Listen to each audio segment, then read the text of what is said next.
собранието со своја одлука распредели 210 милиони средства кои што треба да се наменат за одвивање на целиот процес од почеток до крај на референдумот кој што треба да се одржи на 30 септември.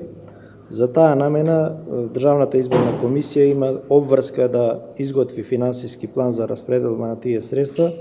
Ние, користејќи определени историски податоци од претходните изборни циклуси, се обидовме да рационализираме на некој начин користење на овие средства, се со цел да ги исполниме нашите обврски кои што произлегуваат од целата операција, меѓутоа исто така и да водиме сметка околу трошењето на парите на даночните обврзници, така што во овој план практично од предвидените 210 милиона предвидовме да се потрошат 169 милиони 770 илјади, што во суштина значи 20% намалување на предвидените средства.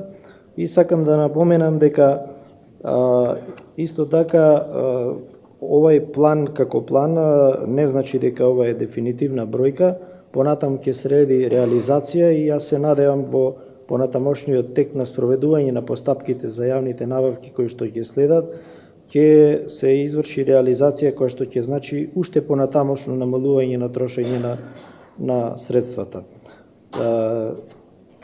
Ова е со цел да, како што кажав, значи се грижиме за она што значи рационално трошење на парите на даночните обврзници.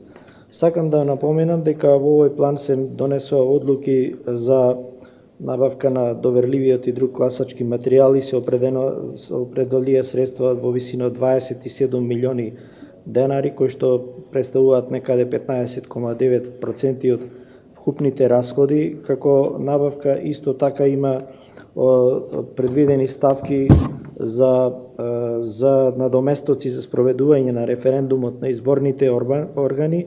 И тука сакам да напоменам и да дадам одговор на едно претходно поставено прашање на ваш колега од минатата седница. Значи, овдека предвидовме надоместоци само за општинските изборни комисии, избирачките одбори и избирачките одбори во дипломатско-конзуларните представништва, додека за Државната изборна комисија нема да има надоместоци или, како што вие милувате да кажете, бонуси.